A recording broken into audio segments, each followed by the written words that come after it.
Penyihir Jenius. Bab 221. Mereka sudah sangat akrab dengan kekuatan kehidupan yang terpancar dari boneka-boneka itu, yang sangat berbeda dari kekuatan kehidupan yang berasal dari daging dan darah yang hidup. Saat monster itu muncul, dia sudah bisa merasakan aura unik dari sebuah boneka yang terpancar darinya. Boneka yang bisa mengubah bentuknya. Itu sangat langka. Secerca rasa ingin tahu terlintas di mata Sunan. Saat ia sedang mengamati boneka cumi-cumi itu, tiba-tiba boneka itu bergerak, mengangkat tentakel yang dipenuhi duri tinggi-tinggi, melayangkannya sedikit di udara, lalu melesat lurus ke arahnya, disertai suara mendesing yang keras. Sunan berdiri tak bergerak, dengan tenang menyaksikan tentakel-tentakel itu merobek udara dan melesat ke arahnya. Namun, tepat ketika mendekati tubuh Sunan hingga jarak 5 meter, tentakel itu tampak tenggelam ke dalam rawa tak terlihat, kecepatannya tiba-tiba melambat, dan hanya bisa bergerak maju sedikit demi sedikit, akhirnya berhenti total setengah meter dari tubuh Sunan. Jika Anda perhatikan dengan saksama, Anda juga dapat melihat bahwa tentakel-tentakel itu sedikit bergetar, seolah-olah menahan tekanan yang tak terlihat. Kekuatan serangannya bagus, tidak kalah dengan mantra tingkat ketiga. Sunan mengangkat alisnya dan memberikan komentar santai. Mendesis. Tiba-tiba terdengar lebih banyak suara mendesing. Setelah gagal melakukan serangan pertamanya, boneka cumi-cumi itu melepaskan kekuatan penuhnya, mengirimkan puluhan tentakel yang melesat ke arah Sunan seperti badai. Namun, hal yang sama terjadi lagi. Begitu tentakel-tentakel itu mendekati tubuh Sunan hingga jarak 5 meter, kecepatannya terlihat melambat, dan semakin dekat jaraknya, semakin lambat pula gerakannya, hingga akhirnya berhenti total. Dalam sekejap, puluhan tentakel mengelilingi Sunan sepenuhnya, namun tentakel-tentakel itu tidak mampu melukai sehelai rambut pun di kepalanya. Meong, Sunan luar biasa. Seru Emi dengan gembira, sambil memandang Sunan dengan kagum. Sunan menepuk kepala si kecil sambil tersenyum, tetapi matanya tak pernah lepas dari boneka cumi-cumi itu. Boneka ini tak diragukan lagi memiliki kekuatan tempur seorang penyihir sejati, dan kecuali ada keadaan yang tak terduga, boneka ini seharusnya menjadi unit pertempuran terakhir kota bintang jatuh, dan mungkin tidak mudah untuk dikalahkan. Seolah untuk menguatkan idenya, permukaan tentakel di sekitarnya tiba-tiba menyala dengan berbagai cahaya magis, kilat dan api berputar-putar di sekitar tentakel, es dan asam kuat menyembur keluar dari tentakel, dan ujung semua duri bersinar dengan kilau kebiruan. Pada saat itu juga, semua tentakel tersebut dipenuhi dengan berbagai efek magis. Mendesis. Tentakel-tentakel yang lebat itu melancarkan serangan lain, kekuatannya meningkat drastis dalam sekejap, hingga pada titik di mana bahkan medan kekuatan pelindung zona terlarang pun tidak mampu menahannya, dan energinya dengan cepat terkuras. Kekuatan tempur ini jauh lebih kuat daripada milik boneka mistik. Orang-orang di Jiangsu Selatan merasa takjub. Sebelum ia berhasil menembus ke tingkat pencairan pertama, pasti dibutuhkan banyak usaha baginya untuk menghadapi boneka cumi-cumi ini. Saat berbagai pikiran melintas di benaknya, Sunan mulai melakukan serangan balik. Dia mengangkat tangannya, kelima jarinya tiba-tiba mengepal, dan cahaya gelap pekat menyembur keluar dari antara jari-jarinya, dengan cepat membentuk tombak hitam pekat. Sesaat kemudian, dia tiba-tiba mengayunkan tangannya dan melemparkan tombak, yang berubah menjadi seberkas cahaya hitam dan langsung mengenai boneka cumi-cumi itu. Waktu seolah berhenti sejenak. Tubuh boneka cumi-cumi itu tiba-tiba memancarkan cahaya magis aneka warna, seketika memberinya mantra perlindungan berkaliber 2 digit, lapisan demi lapisan perlindungan menyelimuti seluruh tubuhnya, seolah-olah ia mengenakan baju zirah yang paling kokoh. Namun, pertahanan yang tampaknya kokoh ini meleleh dan lenyap secepat lilin dalam api begitu bersentuhan dengan cahaya hitam. Cahaya hitam menembus lapisan pelindung tanpa halangan, memasuki tubuh boneka cumi-cumi, dan kemudian tiba-tiba meledak. Retakan. Semburan petir hitam yang tak terhitung jumlahnya keluar dari tubuh boneka cumi-cumi itu, seketika mengubahnya menjadi bola petir yang menyilaukan dan menerangi aula yang sebelumnya remang-remang seolah-olah di siang hari. Butuh waktu cukup lama bagi petir itu untuk perlahan menghilang. Boneka cumi-cumi itu sudah tergeletak di tanah, puluhan tentakelnya lemas dan lumpuh di sekelilingnya, jelas telah kehilangan kemampuan bertarungnya. Fakta bahwa tubuh boneka itu kadang-kadang berkedut menunjukkan bahwa boneka itu belum sepenuhnya hancur. Mereka cukup tangguh. Sunan mengacungkan jempol. Setelah menembus level pertama pencairan dan mengalami lonjakan kekuatan mental, Black Thunder disintesis dan ditingkatkan lebih lanjut olehnya, menjadi setidaknya 50% hingga 60% lebih kuat dari sebelumnya. Bisa dipastikan bahwa bahkan seorang gadis boneka mistik pun tidak akan mampu menandingi satu serangan dari Black Thunder. Boneka cumi-cumi itu terkena serangan langsung dari Black Thunder, namun hanya mengalami luka parah dan tidak hancur. Fisiknya, benar-benar tangguh. Sunan ragu sejenak, lalu memutuskan untuk menyimpan boneka cumi-cumi itu dan membawanya kembali untuk dipelajari. Mungkin dia bisa mendapatkan inspirasi darinya dan memperbaikinya menjadi boneka yang lebih kuat. Dia melepaskan 2 boneka perempuan ajaib untuk menjaga boneka cumi-cumi, lalu Sunan berjalan lebih dalam ke aula. Ini adalah lantai teratas menara, dan juga inti dari kota bintang jatuh. Dan ada juga pasukan tempur yang kuat seperti boneka cumi-cumi yang menjaganya. Jika tidak terjadi hal yang tidak terduga, kedua pilar batu itu seharusnya menyimpan barang-barang paling berharga di kota Falling Star. Tidak ada hambatan lebih lanjut hingga Sunan tiba di pilar batu. Seperti yang dia duga, boneka cumi-cumi itu memang merupakan susunan pasukan terakhir kota bintang jatuh. Lingkaran cahaya yang mengelilingi pilar batu itu adalah susunan sihir pelindung, yang dengan mudah dihancurkan oleh Sunan, sehingga mengungkap sifat sebenarnya dari apa yang ada di pilar tersebut. Itu adalah sebuah buku dan sebuah bola kristal yang jernih. Buku ini berukuran 2 hingga 3 kali lebih besar dari buku biasa, dengan sampul hijau muda yang berkilauan dengan kilau metalik dingin dan dihiasi dengan bunga gardenia putih giok. Pengerjaannya sangat indah. Sunan dapat merasakan partikel energi kuat yang terkandung di dalam buku itu, yang dengan jelas menunjukkan bahwa itu adalah benda magis. Bola lainnya berukuran sebesar kepalan tangan, bersinar terang, dan bagian dalamnya dipenuhi dengan bintang-bintang yang tak terhitung jumlahnya, membuatnya seindah langit berbintang. Jika Anda perhatikan dengan saksama, Anda akan menemukan bahwa titik-titik seperti bintang itu sebenarnya adalah rune ajaib yang diperkecil berkali-kali. Yang mengejutkan Sunan, ia samar-samar merasakan bahwa energi yang terkandung di dalam bola itu mengalir ke ruang hampa dengan cara yang tidak dapat ia pahami, seolah-olah terhubung ke seluruh menara dalam kegelapan. Sebuah kesadaran tiba-tiba muncul dalam benaknya. Bola ini mungkin merupakan sumber energi menara ini, atau bahkan seluruh kota bintang jatuh. Meskipun ia sangat penasaran dengan bola itu, Sunan saat ini lebih tertarik membaca isi buku lain. Sambil berpikir demikian, dia meraih buku-buku itu, tetapi sedetik kemudian dia tiba-tiba mendengar desahan pelan. Suara itu berasal dari buku tersebut. Buku itu bisa bicara. Seru Emi kaget. Suara mendesing. Buku itu tiba-tiba terbuka, dan salah satu halamannya tiba-tiba memancarkan sinar cahaya yang tak terhitung jumlahnya, yang saling berjalin dan melayang ke salah satu sisi pilar batu, membentuk sosok manusia yang agak ilusi. Dia adalah seorang wanita yang tampak berusia awal 20-an, mengenakan jubah penyihir berwarna abu-abu, dengan rambut perak panjang terurai, dan mata ungunya berkilauan seperti cahaya bintang. Dia tinggi dan langsing. Bibirnya tipis, dagunya sedikit lancip, matanya panjang dan melirik ke atas, fitur wajahnya tajam dan jelas, dan dia memiliki penampilan yang agak dingin dan acuh tak acuh. Senang bertemu denganmu, penguasa aliansi bintang. Wanita berjubah abu-abu itu berbicara perlahan, suaranya jernih dan tenang namun dengan sedikit daya tarik. Kau mengenalku? Sunan mengangkat alisnya. Aku tidak mengenali mereka. Bibir wanita berjubah abu-abu itu sedikit melengkung, fitur wajahnya yang dingin dipadukan dengan senyum lembut, membuatnya tampak sangat cantik. Namun, aku melihat armada pencarian dan para siren di luar. Hanya penguasa aliansi bintang yang dapat mengerahkan keduanya secara bersamaan. Ekspresi Sunan berubah, dan dia langsung menyadari, kau adalah Dewi Laut, yang menipu monster laut siren. Wanita berjubah abu-abu itu tetap tak terpengaruh, ini bukan tipu daya. Para siren membantuku mengumpulkan hati laut, dan aku mengajari mereka pengetahuan serta membantu mereka mengembangkan ras mereka. Ini pertukaran yang adil, bukan? Alasan aku menggunakan gelar Dewi Laut hanyalah untuk mempermudah komunikasi antara kedua pihak. Sunan berkata dengan tidak memberikan jawaban pasti, lalu mengapa kau menunjukkan dirimu sekarang? Apakah kau ingin membalas dendam? Kau salah paham. Wanita berjubah abu-abu itu menggelengkan kepalanya. Aku tidak bermaksud begitu, dan aku bukan tandinganmu. Adapun boneka bertentakel itu. Dia melirik boneka cumi-cumi yang tergeletak di tanah dan kejang-kejang. Ini adalah program pertahanan yang diaktifkan secara otomatis oleh Falling Star City setelah mendeteksi penyusup. Aku tidak bisa mengendalikannya. Sentuh boneka utama.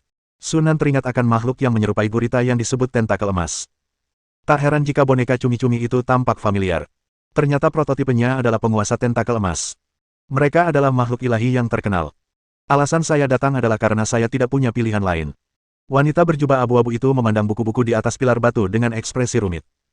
Kurasa kau bisa melihat keadaanku saat ini. Buku ini adalah tubuhku. Begitu buku ini hancur, aku juga akan berubah menjadi abu. Saat ini, aku tidak perlu bersembunyi lagi. Sunan memang sudah lama menyadari bahwa wanita berjubah abu-abu itu sekarang berada dalam keadaan seperti hantu. Secara umum, hantu tidak dapat bertahan lama di dunia materi. Kecuali mereka berubah menjadi roh pendendam, lalu memburu dan membunuh manusia, melahap jiwa dan daging, dan berevolusi menjadi roh jahat dengan atribut duniawi, mereka tidak dapat bertahan lama di dunia materi. Sama seperti roh jahat yang dia temui di rumah besar Cubaro. Namun, ada pengecualian. Dalam kasus yang sangat langka, setelah kematian, jiwa seseorang menyatu dengan suatu objek, menjadi hantu yang berdiam di dalam objek tersebut, sehingga mencegah jiwa tersebut lenyap. Namun, melakukan hal ini tidaklah mudah. Selain orang yang meninggal memiliki energi jiwa yang sangat kuat semasa hidupnya, diperlukan juga wadah yang cocok untuk menampung jiwa tersebut, serta keberuntungan yang besar. Ketiganya sangat penting. Penggabungan akan gagal jika salah satu dari mereka hilang, yang mengakibatkan jiwa hancur sepenuhnya. Wanita berjubah abu-abu di depan mereka jelas merupakan salah satu dari sedikit orang yang beruntung. Sunan agak terkejut dengan keterus-terangan wanita berjubah abu-abu itu. Namun kemudian saya berpikir, meskipun wanita berjubah abu-abu itu tidak mengatakannya, saya akan segera mengetahuinya. Daripada ketahuan, lebih baik saya jujur dan meninggalkan kesan yang baik. Sunan mengulurkan tangan dan buku-buku di atas pilar batu itu melayang ke atas dan mendarat di telapak tangannya. Saat tubuhnya yang mengancam nyawa jatuh ke tangan orang lain, tubuh wanita berjubah abu-abu itu menegang secara naluriah, tetapi dia dengan cepat kembali tenang dan menggigit bibirnya perlahan. Sunan tampak tidak menyadari apapun, lalu membuka buku itu. Yang terlihat adalah susunan model mantra yang padat, satu di setiap halaman, mulai dari level 0 hingga level 3, dengan perkiraan jumlah tidak kurang dari 100 mantra. Satu kode. Sunan segera membuat penilaian dalam pikirannya. Mirip dengan tongkat penyimpanan mantra, buku mantra juga merupakan benda magis yang diukir dengan model mantra dan dapat melepaskan mantra saat diaktifkan. Namun, dibandingkan dengan yang sebelumnya, kodeks dapat menuliskan lebih banyak mantra. Namun, sebagian besar buku mantra hanya berisi paling banyak 20 atau 30 mantra, dan sebagian besar adalah mantra tingkat pertama atau kedua. Buku mantra ini, di sisi lain, berisi ratusan mantra, termasuk banyak mantra tingkat ketiga. Sekalipun kekuatannya tidak dapat dibandingkan dengan artefak magis, benda ini jelas termasuk dalam kategori benda magis tingkat atas di level bercahaya. Sunan menutup buku itu, karena sudah menemukan jawabannya di dalam hatinya. Kau menggunakan kitab suci ini untuk mengendalikan badai dan gelombang guna membantu para siren mengalahkan musuh-musuh mereka. Itu benar. Tidak ada lagi yang perlu disembunyikan, jadi wanita berjubah abu-abu itu dengan mudah mengakuinya. Sebelum aku menjadi seperti ini, aku adalah seorang penyihir. Sunan tidak terkejut mendengar hal itu. Sebaliknya, dia menunjukkan ekspresi, aku sudah tahu. Kemampuan untuk menyatukan jiwa seseorang ke dalam kitab suci setelah kematian dan menggunakan kitab suci tersebut dalam wujud hantu adalah sesuatu yang tidak dapat dilakukan oleh orang biasa. Hanya seorang penyihir yang bisa melakukan ini. Tunggu. Tiba-tiba, sebuah ide terlintas di benak Sunan, dan dia bertanya, siapa namamu? Liz Russell, kata wanita berjubah abu-abu itu. Sungguh. Tatapan Sunan menajam, dan dia menatapnya dalam-dalam. Jadi, Anda adalah keturunan keluarga Russell. Keluarga Russell adalah penjaga kota bintang jatuh, dan seorang penyihir pernah tinggal di sana. Wanita berjubah abu-abu itu muncul di kota bintang jatuh dan merupakan seorang penyihir di kehidupan sebelumnya. Dia sama sekali tidak percaya tidak ada hubungan antara mereka. Setelah diselidiki, ternyata itu benar. Kau mengenalku. Secerca kejutan terpancar di mata ungu Liz. Tidak, aku hanya pernah mendengar orang-orang dari keluargamu menyebut namamu, kata Sunan sambil tersenyum tipis. Keluarga Russell sekarang adalah anggota Star Alliance. Lizard terdiam sejenak, lalu mengangguk tanda mengerti. Itu benar. Kau adalah penyihir bersertifikat, jadi wajar jika keluarga Russell tunduk padamu. Sejujurnya, aku tidak pernah menyangka seorang penyihir sejati bisa lahir di benua berbintang saat ini. Liz menatap Sunan dengan campuran rasa takjub dan kagum. Dia juga menjadi saksi era penipisan elemen, dan tahu betul betapa luar biasanya bakat dan betapa banyak usaha yang harus dilakukan seseorang untuk memiliki secercah harapan menjadi seorang penyihir di era kelangkaan energi. Orang yang ada di hadapan saya pasti telah mengerahkan upaya luar biasa dan menanggung banyak kesulitan untuk mencapai apa yang mereka miliki saat ini. Jadi, dia baru menampakkan diri setelah mengetahui bahwa pihak lain adalah seorang penyihir. Di benua berbintang saat ini, hanya orang ini yang dapat membantunya mencapai tujuannya. Aku lebih penasaran mengapa kau menjadi seperti ini, dan ada apa sebenarnya dengan kota bintang jatuh. Sunan langsung membahas inti permasalahannya. Lizard terdiam sejenak, lalu alih-alih menjawab, ia malah bertanya, apakah kau tahu asal-usul kota bintang jatuh? Warisan yang ditinggalkan oleh seorang penyihir dari 1000 tahun yang lalu. Ya, tapi tidak. Lizard mengangguk lalu menggelengkan kepalanya. Pernahkah kau mendengar tentang Starfall Society? Perkumpulan Starfall, bukankah sudah punah? Sunan melirik Liz, kau adalah anggota perkumpulan Starfall. Lizard terdiam, benar-benar terkejut kali ini. Starfall Society adalah sebuah kelompok penyihir dari 1000 tahun yang lalu. Secara logis, Sunan seharusnya belum pernah mendengarnya. Dia hanya bertanya secara sambil lalu, dan sudah siap untuk menjelaskan, tetapi siapa sangka Sunan ternyata tahu tentang Starfall Society. Mereka bahkan tahu bahwa Starfall Society sudah binasa. Siapakah sebenarnya orang ini? Bab 222. Menggunakan kata, asisten, akan menjadi deskripsi yang lebih tepat. Bagaimana Anda tahu tentang Starfall Society? Liz menatap Sunan dengan tatapan aneh di matanya. Aku pernah melihatnya di buku-buku kuno, jawab Sunan dengan santai. Perkumpulan Starfall tidak begitu dikenal di antara kekuatan sihir dan hampir tidak dapat dianggap sebagai kekuatan kelas 3. Satu-satunya hal yang patut dipuji adalah keahlian mereka yang luar biasa dalam membuat artefak alkimia. Jika dilihat dari sudut pandang ini, Falling Star City kemungkinan besar diciptakan oleh Starfall Society. Dalam ingatan Sunan, Starfall hancur karena perselisihan internal, bukan karena kota bintang jatuh, kan? Melihat Sunan tidak berniat mengatakan lebih banyak, Lize tidak mendesak masalah itu. Dia menghela napas dan berkata, benar, aku memang anggota perkumpulan bintang jatuh. Kota bintang jatuh diciptakan oleh organisasi kami. Setelah ragu sejenak, akhirnya dia memutuskan untuk mengatakan yang sebenarnya. Setelah kota bintang jatuh dibangun, perkumpulan bintang jatuh mengalami perselisihan mengenai cara mengelolanya. Beberapa kekuatan eksternal memanfaatkan kesempatan untuk ikut campur dalam urusan internal perkumpulan bintang jatuh, yang mengakibatkan pertempuran. Pada akhirnya, seluruh perkumpulan bintang jatuh menderita banyak korban, dan hanya aku yang selamat. Namun, saya juga terluka parah. Untuk mencegah kota bintang jatuh ke tangan kekuatan eksternal, saya harus mengaktifkan program teleportasi kota bintang jatuh dan menyelinap ke kedalaman Laut Pelangi. Tetapi pada saat itu, saya sudah mencapai batas kemampuan saya dan diambang kematian. Aku tak rela mati seperti ini, jadi aku menyatukan jiwaku ke dalam kitab suci yang kubawa. Untungnya, aku beruntung dan akhirnya selamat sebagai hantu. Sunan bertanya, lalu bagaimana dengan kunci yang ada di tangan keluarga Russell? Ketika pertama kali menjadi hantu, aku terlalu lemah dan jatuh tertidur lelap. Saat aku terbangun, para penyihir telah meninggalkan benua Starlight. Aku tidak ingin hidup sebagai hantu selamanya, jadi aku mencoba mengirimkan metode untuk memasuki kota bintang jatuh dan mutiara pelebur matahari kepada keluarga Russell, berharap seorang jenius akan muncul dari keluarga itu, menjadi penyihir, dan menemukan cara untuk membangkitkanku kembali. Sayangnya, selama lebih dari 200 tahun, aku belum dapat menemukan kandidat yang cocok. Kamu tidak memberitahu mereka bahwa kamu ada.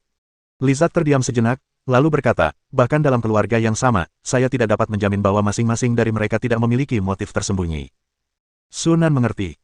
Bahkan keluarga yang paling penyayang sekalipun pasti akan memiliki keturunan yang durhaka. Jika suatu generasi nanti muncul anggota klan yang tidak setia dan menginginkan jiwa Lise, situasinya pasti akan menjadi sangat berbahaya. Jiwa seorang penyihir sejati, mungkin hanya sedikit harta karun yang lebih berharga daripada ini di benua berbintang. Dia akan terus menunggu dengan sabar kecuali ada kandidat yang cocok muncul. Lalu mengapa keluarga Russell tidak bisa memasuki kota bintang jatuh? Sunan terus bertanya. Lizard melirik bola kristal bening itu, menghela napas, dan berkata, lingkungan benua cahaya bintang telah memberikan dampak besar pada inti kota bintang jatuh. Selama bertahun-tahun, penyerapan energi inti berada dalam keadaan defisit. Untuk mempertahankan operasinya, kota bintang jatuh menutup pintu masuknya lebih dari 700 tahun yang lalu, dan kemudian menutup sebagian besar fasilitas kota. Sekarang, hanya menara ini yang masih beroperasi. Mendengar itu, Sunan merasa bingung. Jika kota bintang jatuh menutup pintu masuknya, bagaimana dia bisa masuk? Mungkinkah? Seolah mengantisipasi keraguan Sunan, Liz berkata, benar, akulah yang memperdayaimu. Meskipun aku tidak dapat sepenuhnya mengendalikan kota bintang jatuh, aku masih dapat memiliki beberapa wewenang, seperti membuatnya menanggapi komunikasi dari mutiara pelebur matahari. Saya tidak menaruh harapan tinggi, tetapi Anda lebih mampu dari yang saya kira, dan Anda menemukan tempat ini dengan sangat cepat. Pada saat itu, Lizard tak kuasa menahan diri untuk melirik Emi yang berada di pundak Sunan. Dia menduga bahwa kemampuan Sunan untuk menemukan kota bintang jatuh kemungkinan terkait dengan makhluk kecil ini. Jika tidak, mengapa dia membawa kucing bersamanya? Makhluk kecil ini sepertinya tidak memiliki kemampuan bertarung sama sekali. Menyadari tatapan Liz, Emi mundur dan bersembunyi di balik leher Sunan. Anda juga menghubungi Sirene dengan cara ini. Itu benar. Apa tujuanmu? Aku ingin membangun kembali tubuhku. Lise menekankan, menambahkan, tubuh yang akan memungkinkanku untuk melanjutkan jalan sebagai seorang penyihir. Sunan mengerutkan kening. Jika hanya sekadar mengubah bentuk tubuh, bahkan jika Lise dalam wujud hantu, hal ini tidak akan sulit dilakukan. Tubuh seorang ksatria legendaris sudah cukup untuk menampung jiwa seorang penyihir. Setelah bertarung melawan siren dan naga di laut dalam selama bertahun-tahun, mereka selalu dapat menemukan mayat utuh seseorang yang tewas dalam pertempuran. Namun, jika dia dibangkitkan dengan cara itu, karena ketidakcocokan antara jiwa dan tubuh, kekuatan Lise pasti akan menurun secara signifikan. Jangankan menjadi penyihir, dia akan beruntung jika bisa mempertahankan level penyihir magang tingkat 3. Dan jangan berharap untuk melangkah lebih jauh di masa depan. Selain itu, angka harapan hidup juga akan berkurang secara signifikan. Bahkan setelah meninggal karena usia tua, mereka tidak bisa lagi berubah menjadi hantu dengan cara yang sama. Mengingat banyaknya kekurangan tersebut, dapat dimengerti bahwa Lise tidak bersedia mengadopsi pendekatan ini. Namun, membentuk kembali tubuh agar benar-benar sesuai dengan jiwa, terutama jiwa seorang penyihir, bukanlah hal yang lebih mudah daripada menjadi seorang penyihir. Saya tidak familiar dengan daerah ini, jadi saya tidak bisa membantu Anda, Sunan menggelengkan kepalanya. Saya punya cara untuk membentuk kembali tubuh saya, tetapi saya kekurangan bahan. Ekspresi Sunan sedikit berubah, misalnya, Heart of the Sea. Jantung laut adalah intisari dari kekuatan samudra. Lautan itu sendiri memiliki kekuatan untuk membentuk kembali tubuh, misalnya, para siren adalah makhluk setengah mati yang dibangkitkan oleh laut, oleh karena itu, jantung laut juga dapat digunakan sebagai bahan untuk membentuk kembali tubuh. Lizard mengangguk dan berkata, jantung laut hanyalah salah satunya. Kita juga membutuhkan api teratai biru, rumput yang feng, cabang pohon dunia, sumsum duri hitam, dan air mata air benang perak. Sunan semakin terdiam saat mendengarkan. Semua bahan ini lebih mahal daripada yang sebelumnya. Heart of the Sea sudah dianggap sebagai material yang sangat berharga, namun tetap saja, ia hanya bisa menempati peringkat terakhir di antara semuanya. Bahan-bahan yang Anda sebutkan mungkin bisa dikumpulkan 1000 tahun yang lalu, tetapi sekarang benua Starlight sama sekali tidak mungkin melakukannya. Aku tahu. Lizard mengerutkan bibir. Aku bisa menunggu. Setelah penghalang dimensi dipulihkan sepenuhnya, benua Starlight akan dapat terhubung dengan dimensi lain, sehingga memungkinkan untuk mengumpulkan material-material ini. Kamu cukup sabar. Lagi pula, aku adalah hantu, jadi selama kodeks itu masih ada, aku tidak akan mati. Pada saat itu, Liz tiba-tiba menyadari ada sesuatu yang salah dan menatap Sunan dengan terkejut. Mengapa kau tampak sama sekali tidak terkejut dengan penghalang dimensi? Apakah kau sudah tahu tentang blokade dimensi? Saya telah melihat catatan tentang hal ini dalam catatan Menara Bintang. Menara Bintang. Aku ingat itu adalah warisan yang ditinggalkan oleh Takhta Kegelapan. Ekspresi Liz sedikit berubah, dan dia ragu-ragu, seolah ingin mengatakan sesuatu tetapi kemudian berhenti. Modus operandi Dark Throne sudah terkenal. Mereka tidak akan pernah dengan baik hati meninggalkan pengetahuan dan sumber daya, tetapi selalu memiliki rencana cadangan untuk memastikan bahwa mereka yang menerima warisan akan berada di bawah kendali mereka. Karena Sunan memasuki Menara Bintang dan keluar dengan selamat, bukankah itu berarti dia sudah? Saat Liz diliputi keraguan dan ketidakpastian, Sunan berkata, "Aku telah menghancurkan Menara Bintang." Lizard terdiam sejenak, lalu wajahnya berseri-seri karena tak percaya. Hancur? Bagaimana mungkin itu terjadi? Namun Sunan tidak punya alasan untuk berbohong padanya tentang hal ini. Hidupnya kini berada di tangan Sunan, sepenuhnya di bawah kekuasaannya, dan dia tidak punya alasan untuk menipunya. Apakah kau tidak khawatir dengan pembalasan dari Takhta Kegelapan? Apakah mengkhawatirkan berarti kita harus menerima begitu saja perbudakan mereka? Sunan mengangkat bahu. Lagi pula, Takhta Kegelapan bukanlah satu-satunya kekuatan sihir di multiverse. Bahkan, Takhta Kegelapan memiliki banyak musuh, dan ada banyak cara untuk menyingkirkan pembalasan mereka. Lais terdiam sejenak. Semakin lama dia berbicara dengan Sunan, semakin sulit dipahami sosoknya. Meskipun dia tidak mengalami era 1000 tahun yang lalu, dia tampaknya tahu segalanya tentang era itu, yang benar-benar membingungkan wanita itu. Kamu sudah banyak bicara, tapi kamu belum menyebutkan hal yang paling penting. Kata-kata Sunan mengejutkan Liz dari lamunannya. Dia memandang Lizard dengan geli. Mengumpulkan begitu banyak material berharga bukanlah tugas yang mudah. Jika Anda menginginkan bantuan saya, imbalan apa yang siap Anda tawarkan? Lizard tampaknya telah menyiapkan rencana, dan segera berkata setelah mendengar ini, aku punya model kristal bakat bintang jatuh dari Starfall Society. Ini adalah model kristal bakat tingkat tinggi. Jika kau setuju untuk membantuku, aku bisa memberimu model kristal bakat ini. Sunan menggelengkan kepalanya, tidak cukup. Model kristal bakat unggul itu bukanlah sesuatu yang istimewa bagi saya, dan itu tidak cukup untuk mengganti usaha saya di masa depan. Liz sedikit mengerutkan kening, berpikir bahwa Sunan akan mengajukan tuntutan yang berlebihan. Tepat ketika dia hendak berbicara, dia melihat Sunan menunjuk dengan jarinya, dan banyak sekali sinar cahaya muncul di kehampaan, saling berjalin dan membentuk model kristal yang misterius dan kompleks. Itulah model kristalisasi bakat dari logam cair. Ini bukanlah model kristal talenta super final yang disintesis oleh Sunan, melainkan produk setengah jadi, yang selangkah lebih maju dari tingkat superior tetapi belum mencapai tingkat super. Saat mereka mensintesis produk tersebut, Sunan akan mencatat setiap produk setengah jadi, dengan berpikir bahwa itu mungkin berguna di kemudian hari. Model di hadapannya adalah ilusi yang diciptakan oleh kekuatan mentalnya. Namun, meskipun itu hanya produk setengah jadi yang belum mencapai level super, Lise benar-benar tercengang. Meskipun dia telah kehilangan tubuh fisiknya, penglihatan sihirnya tetap utuh, dan dia secara alami dapat melihat sifat yang sangat indah dan rumit dari model kristal bakat di hadapannya. Jika melihat banyaknya model kristal talenta unggul lainnya, yang satu ini jelas termasuk dalam kategori teratas. Namun kalimat Sunan selanjutnya membuatnya sangat terkejut. Ini adalah model kristalisasi dari bakat saya.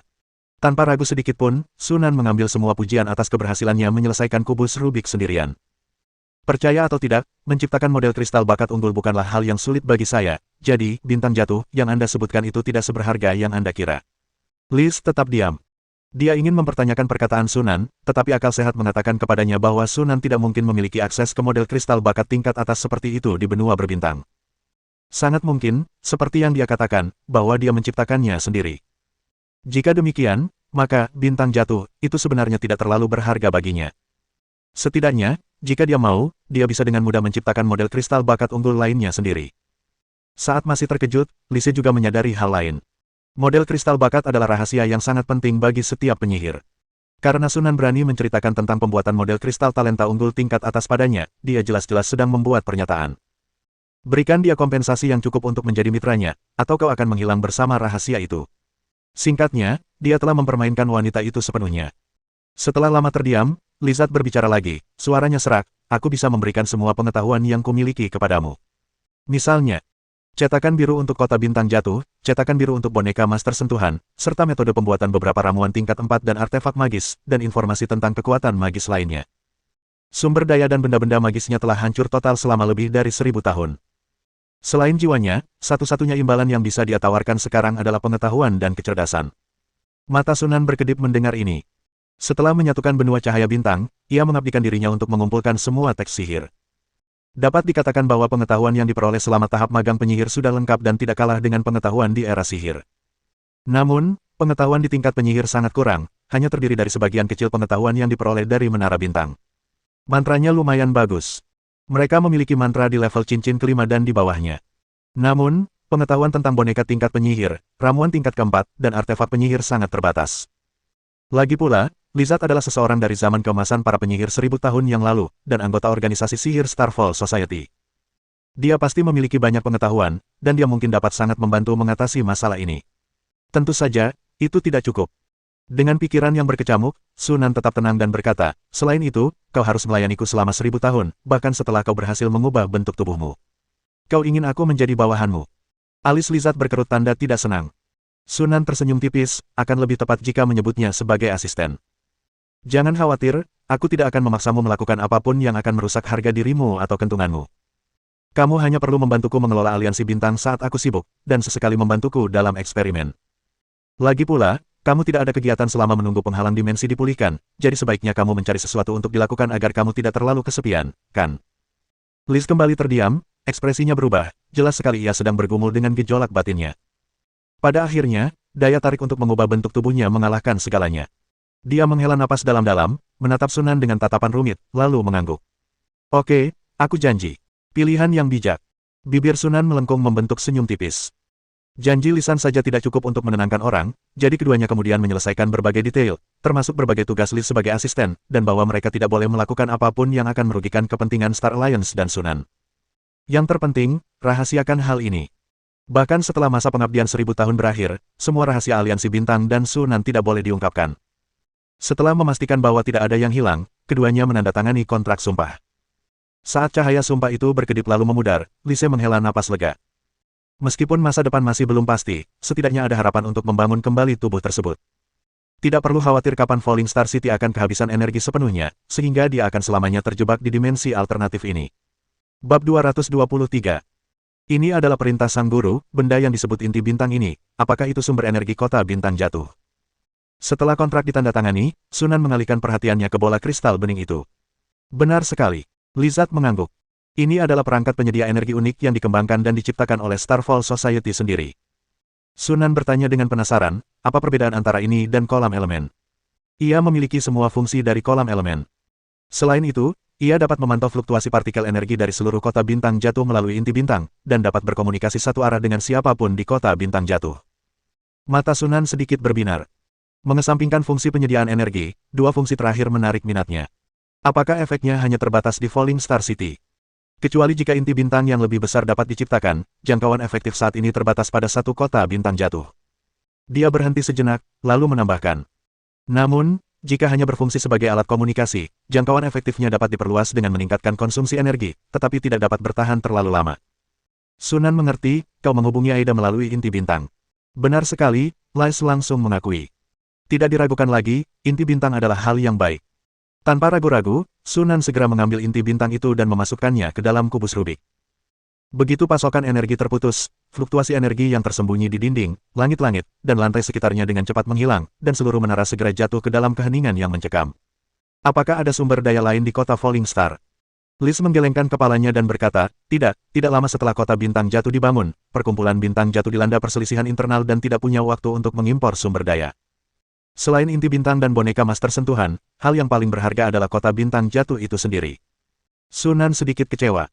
Namun setelah dipikir-pikir lagi, inti bintang, boneka master sentuhan, dan sejumlah besar batu giok putih saja sudah merupakan hasil panen yang cukup besar.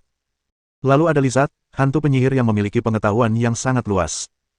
Perjalanan ini telah membuahkan hasil yang sangat bermanfaat. Karena tidak ada barang berharga lain, Sunan memutuskan untuk tidak tinggal lebih lama, mengambil kitab hukum, dan berbalik untuk pergi. Kembali ke pintu masuk tempat dia datang, Lizard menoleh untuk melihat kota bintang jatuh yang tenang, tatapannya agak rumit.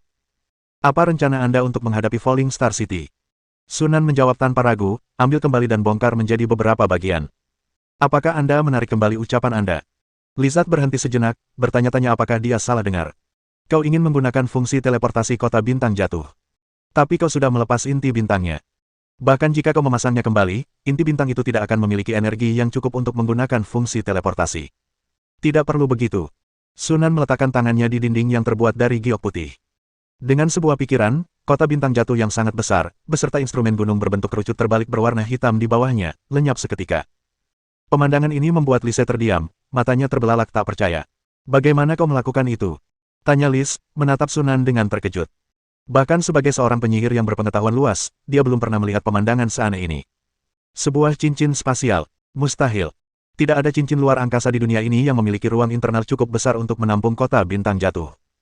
Dimensi semi-dimensi. Itu bahkan lebih mustahil. Hanya penyihir roh sejati yang memiliki kemampuan untuk menciptakan bidang setengah dimensi. Namun, jika bukan karena dua faktor ini, bagaimana Sunan berhasil menghilangkan kota bintang jatuh secara instan? Rahasia. Sunan tidak berniat menjelaskan dan berbalik untuk pergi. Seberapa besar pun Falling Star City, kota ini hanya menempati satu kotak dalam sebuah kubus Rubik. Kubus Rubik tidak memiliki konsep ukuran spasial seperti benda-benda magis spasial lainnya. Ia hanya memiliki konsep kuantitas. Begitu mereka melangkah keluar dari ruang dimensi tempat kota bintang jatuh berada, air laut dari segala arah langsung menyerbu masuk, hanya untuk diblokir oleh perisai energi yang telah didirikan Sunan. Lizard tersadar saat itu. Melihat Sunan tidak berniat mengatakan apapun lagi, dia tidak mengajukan pertanyaan lebih lanjut dan kembali ke buku kodeks. Setiap penyihir memiliki rahasia masing-masing, dan terlalu ingin tahu bukanlah hal yang baik. Setelah keluar dari laut, Sunan dengan santai memberi Andrea beberapa instruksi sebelum langsung kembali ke Longlin. Dengan kota bintang jatuh di tangannya, dia tidak perlu lagi mengkhawatirkan Laut Pelangi. Para siren telah tunduk pada perjanjian, dan sekarang hanya naga laut dalam yang tersisa di Laut Pelangi. Seekor naga laut dalam saja tidak akan mampu menandingi perjanjian. Covenant hampir tidak menghadapi perlawanan dalam mengembangkan Laut Pelangi. Sisanya bisa diserahkan kepada orang-orang di bawah. Sekarang saatnya fokus pada pelatihan dan pembangunan menara penyihir. Kembali di Longlin, Sunan mengambil kembali kodeks dan membebaskan Lais lagi. Ini adalah taman ekologi. Saat memandang hamparan hutan lebat yang luas di kejauhan, sedikit rasa terkejut muncul di mata Lais. Kemudian pandangannya tertuju pada menara putih raksasa yang terbentuk dari tulang naga yang melilit tidak jauh dari situ, dan tanpa sadar ia berkata, "Menara tulang naga. Ini Longlin." Sunan mengangkat alisnya dan bertanya, "Kau mengenali tempat ini?" Lizard mengangguk dan berkata, "Aku kebetulan kenal Tuan Longlin. Dia penyihir tingkat 2 yang kuat. Sebelum aku menjadi seperti ini, aku mendengar bahwa dia ikut serta dalam ekspedisi melawan suatu alam tertentu. Aku tidak pernah menyangka ini." Pada saat itu, Lais tak kuasa menahan rasa sedih. Karena Longlin sekarang berada di bawah kendali Sunan, itu berarti pemilik aslinya telah meninggal dunia. Hanya dengan cara inilah proses pewarisan taman ekologi yang tidak diklaim dapat dimulai. Saat berpikir bahwa lebih dari 1000 tahun telah berlalu dan penyihir yang dikenalnya telah lenyap tanpa jejak, Lise tak kuasa menahan rasa kehilangan dan perubahan. Namun, dia dengan cepat melupakan desahan dan ratapannya. Ketika Lizard melihat menara menjulang tinggi berdiri di tengah hutan yang luas, dia benar-benar tercengang. Ekspresi tenangnya lenyap, digantikan oleh keterkejutan dan ketidakpercayaan yang mendalam. Menara penyihir. Menara kolosal di hadapan kita ini tak diragukan lagi adalah menara penyihir. Meskipun Lizard belum membangun menara sihirnya sendiri, dia mengenali menara sihir yang dilihatnya pada pandangan pertama. Meskipun hanya sebuah menara penyihir kecil, itu tetap sangat membuatnya terkesan. Pada zaman keemasan dunia sihir, meskipun relatif jarang bagi seorang penyihir tingkat 1 untuk membangun menara sihir, hal itu bukanlah sesuatu yang langka. Namun ini adalah benua Starlight, yang saat ini berada di gurun elemen. Mengingat kelangkaan sumber daya yang ekstrim, sulit membayangkan bagaimana sebuah menara penyihir dapat dibangun di Jiangsu Selatan. Butuh beberapa saat bagi Lais untuk tersadar dan menoleh menatap Sunan, matanya dipenuhi tatapan yang sama seperti saat ia menatap makhluk luar biasa lainnya. "Aku penasaran, bisakah kau menciptakan berbagai macam sumber daya dari udara kosong?" Sunan tersenyum dan berkata, "Menara penyihir ini sebenarnya belum sepenuhnya selesai.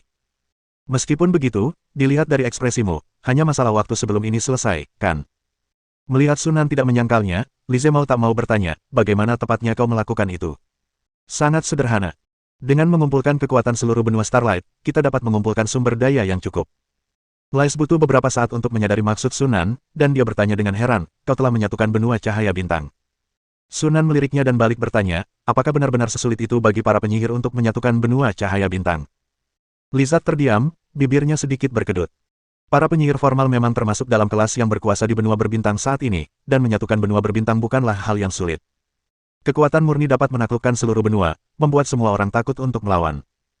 Namun, menyatukan kekuatan seluruh benua untuk mengumpulkan sumber daya dan membangun menara penyihir tidak dapat dilakukan hanya dengan kekuatan semata. Mengesampingkan hal-hal lain, proses menyihir bahan-bahan dasar yang dibutuhkan untuk membangun menara penyihir saja membutuhkan sejumlah besar murid penyihir. Jika tidak, dibutuhkan waktu 100 tahun bagi satu orang untuk menyelesaikannya. Sunan harus memiliki pasukan yang besar dan terorganisir dengan baik di bawah komandonya untuk mengumpulkan sumber daya bagi dirinya. Selain itu, ada kemungkinan besar bahwa sejumlah besar murid penyihir membantunya dalam persiapan yang besar dan rumit tersebut. Tidak setiap penyihir bisa melakukan ini. Setidaknya Les bisa merasakan dari lubuk hatinya sendiri bahwa meskipun dia membangun kembali tubuhnya dan mendapatkan kembali kekuatan sihirnya, dia tidak akan bisa melakukan hal yang sama seperti Sunan. Sekalipun membutuhkan waktu 1000 tahun, hal itu mustahil untuk dicapai. Mengesampingkan hal-hal lain, pelatihan skala besar bagi para calon penyihir merupakan rintangan yang sulit diatasi. Dia tidak memiliki banyak sumber daya untuk disia-siakan untuk hal ini. Dalam sekejap, Lise merasa bahwa ada semakin banyak aspek misterius tentang Sunan, yang membuatnya benar-benar tak terduga. Setelah memasuki menara penyihir, Sunan membawa Lise ke pusat kendali, memanggil roh menara No. 1, dan memberikan Lise wewenang tertinggi kedua setelah dirinya, sehingga Lise bebas mengakses sebagian besar bagian menara penyihir. Karena adanya perjanjian sumpah, Sunan tidak khawatir Lise akan melakukan sesuatu yang merugikannya. Agar Lise dapat menjalankan tugasnya sebagai asisten dengan lebih baik, ia memberikan kepercayaan penuh padanya. Setelah itu, Sunan pergi ke Menara Tulang Naga dan memanggil pelayan No. 1, yang juga memberikan akses level 2 kepada Lise. Dengan ini, dia bisa bepergian dengan bebas ke hampir semua tempat di Longlin. Mulai sekarang aku akan fokus pada pelatihan dan pembangunan menara penyihir, jadi kau akan bertanggung jawab atas urusan aliansi bintang dan hutan naga. Kau perlu membiasakan diri dengan hal-hal ini secepat mungkin. Jika kau tidak mengerti apapun, kau bisa bertanya pada Carolina dan Red Widow. Sunan memberikan penjelasan singkat tentang struktur aliansi bintang. Untuk detail lebih lanjut, Lise harus mencari informasinya sendiri. Setelah kembali ke Longlin, Sunan segera mengirim pesan kepada Carolina dan Janda Merah. Jadi, tidak lama setelah saya duduk di ruang kerja, kedua wanita itu bergegas menghampiri. Pemilik. Carolina dan Red Widow membungkuk dengan hormat, mata mereka secara halus melirik Lise di samping mereka, diam-diam agak terkejut. Hantu. Kapan sang tuan mulai memelihara hantu? Dia cukup cantik. Pada saat yang sama, Lise juga secara diam-diam mengamati Carolina dan si Janda Merah, dan merasa agak terkejut sendiri. Seorang bangsawan berwajah singa dan seorang vampir, kombinasi macam apa ini? Dilihat dari apa yang baru saja dikatakan Sunan, kedua ras alien ini tidak diragukan lagi adalah anggota inti berpangkat tinggi dari aliansi bintang.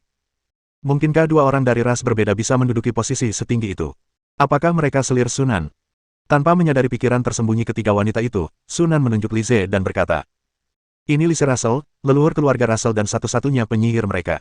Karena beberapa kejadian tak terduga, dia sekarang telah menjadi hantu." Carolina dan Red Widow sama-sama menunjukkan keterkejutan di mata mereka. Tentu saja, keluarga Russell mengetahuinya. Lagi pula, ada cukup banyak siswa dari keluarga Russell di Starlight Academy, serta 3 mentor. Dengan bergabungnya keluarga penyihir yang sudah lama berdiri ke dalam aliansi bintang, mereka pasti akan melakukan penyelidikan menyeluruh dan secara alami tahu bahwa keluarga Russell telah menghasilkan seorang penyihir dalam sejarah mereka. Mereka tidak pernah menyangka bahwa penyihir itu adalah wanita hantu di hadapan mereka. Bagaimana dia bisa sampai di sini? Carolina dan si Janda Merah langsung menjadi sangat penasaran dengan perubahan yang disebutkan Sunan. Sunan tidak mengatakan apapun, dan mereka tidak berani mengajukan pertanyaan lebih lanjut. Namun, apa yang dikatakan Sunan selanjutnya mengejutkan kedua wanita itu. Mulai sekarang, Lise akan menjadi asisten saya, membantu saya menangani semua urusan Star Alliance. Saat saya tidak ada, dia akan meninjau masalah tersebut atas nama saya. Badai dahsyat berkecamuk di hati Carolina dan Red Widow. Ini bukanlah seorang asisten. Jika demikian, bukankah wanita bernama Lizard ini akan menjadi orang kedua setelah pemimpin di aliansi bintang? Kedua wanita itu sama-sama terkejut dan cemburu. Mereka sudah lama berada di aliansi bintang dan belum mampu memperoleh kekuatan sebesar itu, jadi mengapa wanita ini bisa melampaui mereka begitu dia tiba? Apakah sang majikan sangat mempercayai wanita ini? Ada masalah apa? Tanya Sunan dengan tenang kepada keduanya. Carolina dan Red Widow tampak tersadar dari lamunan mereka, segera menenangkan diri, dan dengan hormat menundukkan kepala. Baik, Tuan. Sunan menyipitkan matanya tetapi tidak mengatakan apapun. Tentu saja, dia bisa mengetahui apa yang dipikirkan Carolina dan si Janda Merah. Alasan Lizard diberi kekuatan sebesar itu adalah karena diyakini bahwa sebagai seorang penyihir, Lizard pasti akan lebih mampu menangani urusan aliansi bintang daripada kedua wanita tersebut. Pada akhirnya, Covenant adalah sebuah organisasi sihir. Meskipun masih dalam tahap awal, justru karena alasan inilah memiliki seorang penyihir yang bertanggung jawab atas pengelolaannya jelas lebih aman. Selain itu, Lizard pernah menjadi anggota Starfall Society, dan dia memiliki lebih banyak pengalaman dalam organisasi sihir daripada yang lain. Sunan hanya perlu bertindak sebagai juru kemudi, memahami arah umum, sementara tugas-tugas spesifik dapat diserahkan kepada Lise. Sunan kemudian memanggil boneka nomor 1 dan menyerahkan kodeks kepada gadis boneka. Mulai sekarang, boneka mistik nomor 1 akan menuruti perintahmu. Lise tidak bisa terlalu jauh dari kodeks. Jika dia ingin bergerak bebas, seseorang harus bertanggung jawab untuk membawa kodeks, dan tugas ini sebaiknya diberikan kepada boneka. Lise memandang gadis boneka itu dengan sedikit rasa ingin tahu. Penglihatan tajam sang penyihir memungkinkannya untuk segera menyadari keanehan gadis boneka itu. Boneka yang sebagian besar terbuat dari mitril dan berlian. Sekalipun bukan boneka setingkat penyihir, seharusnya tidak terlalu jauh berbeda. Lise merenung dalam hati. Setelah mengatur semuanya, Sunan memberi isyarat agar mereka bertiga pergi.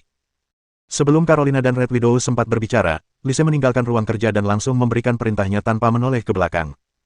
Siapkan ruangan yang tenang dan kirim semua data Star Alliance ke sana. Saya ingin meninjaunya dengan saksama. Ya, Nyonya Kadal. Melihat Lizard membawa gadis boneka itu pergi, janda merah akhirnya mengangkat kepalanya, mengerutkan bibirnya sedikit, dan menatap Carolina.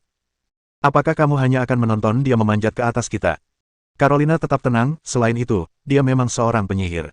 Itu dulu. Sekarang aku hanya hantu. Itu juga hantu seorang penyihir.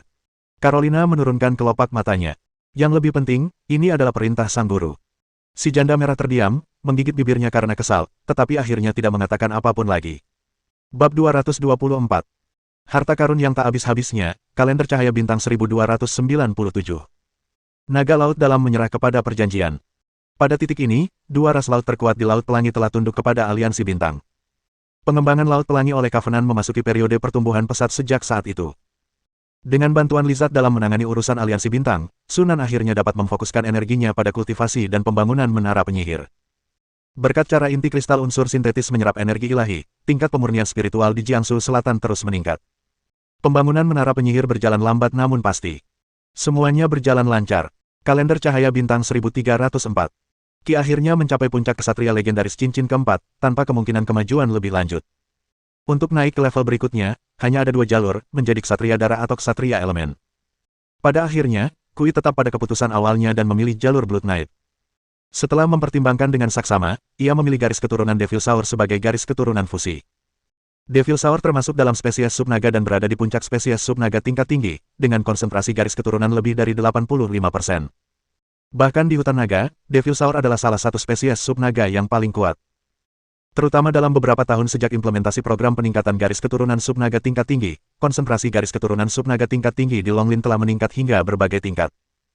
Karena konsentrasi garis keturunan mereka yang sudah tinggi, peningkatan konsentrasi garis keturunan untuk ras Devil Saur tidak signifikan seperti pada spesies subnaga peringkat tinggi lainnya, tetapi secara umum masih 3% hingga 5% lebih tinggi. Yang paling kuat dari semuanya adalah Devil Saur dengan konsentrasi garis keturunan sebesar 91,27%. Garis keturunan yang akan menyatu dengan Kui berasal dari Devil Saur ini. Operasi modifikasi untuk satria garis keturunan tidak terlalu sulit bagi Sunan. Setelah menghabiskan 3 hari di laboratorium, ketika keluar, Kei telah naik pangkat menjadi ksatria garis keturunan. Di lapangan latihan, suara desingan pedang yang membelah udara terdengar tanpa henti. Gelombang kejut yang terlihat menyebar keluar, menyapu tanah di sekitarnya dan menimbulkan awan debu. Setelah beberapa saat, Kei berhenti mengayunkan pedangnya dan berjalan meninggalkan tempat latihan, masih merasa tidak puas.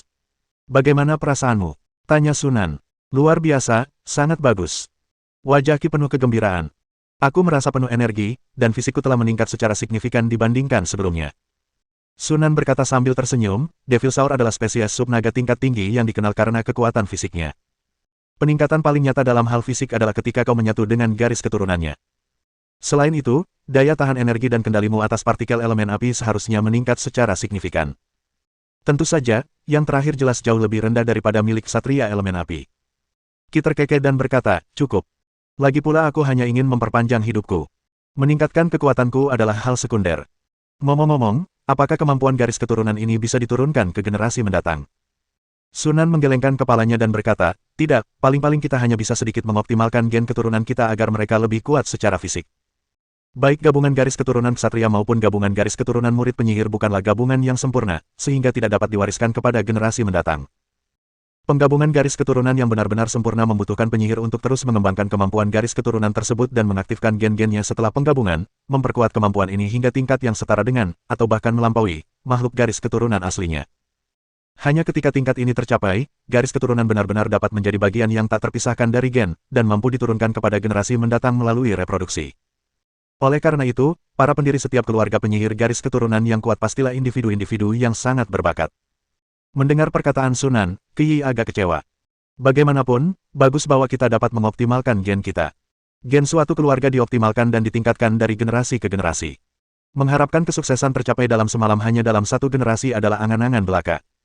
Memikirkan hal ini, kita kuasa menahan diri untuk menghela napas lagi. Baru 2 hari yang lalu, putranya yang baru saja berusia 12 tahun mengikuti tes kualifikasi, tetapi ia tetap gagal. Sampai saat ini, lebih dari selusin anaknya telah diuji, tetapi tidak satu pun dari mereka yang memenuhi syarat untuk menjadi penyihir. Hal ini benar-benar membuatnya khawatir hingga rambutnya memutih. Mungkinkah gen sihir keluarga Anas memang seburuk itu? Tapi itu juga tidak masuk akal. Bukankah Sunan menjadi satu-satunya penyihir di benua itu? Mungkinkah gen sihirnya sendiri terlalu buruk? Memikirkan tes kualifikasi lagi. Sunan menepuk bahu Qiyi. Hal-hal seperti ini tidak bisa dipaksakan. Sunan bisa menebak secara kasar apa yang dipikirkan Qiyi. Sejujurnya, Sunan Yanes sendiri tidak memiliki kualifikasi sebagai penyihir. Jika tidak, pendahulunya tidak akan meninggal karena ia memaksakan diri untuk membaca buku-buku pencerahan, yang justru bermanfaat baginya. Berkat kubus Rubik, ia mampu maju hingga menjadi seorang penyihir. Apakah gen sihir keluarga Yones itu baik atau buruk masih belum diketahui, tetapi yang pasti gen tersebut tidak baik. Gen itu hanya biasa saja, seperti kebanyakan keluarga.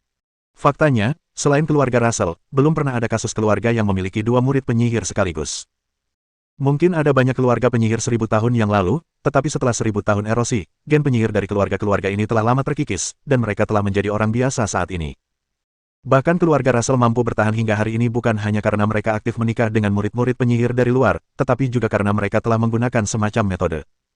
Menurut pemahaman Sunan, keluarga Russell tampaknya memiliki kebiasaan perkawinan saudara selama lebih dari 700 tahun. Namun, dengan meningkatnya jumlah murid penyihir secara pesat, ada kemungkinan bahwa dalam beberapa ratus tahun ke depan, benua Starlight akan menyaksikan keluarga penyihir kedua atau ketiga seperti keluarga Russell. Waktu berlalu begitu cepat, dan 2 bulan telah berlalu dalam sekejap mata.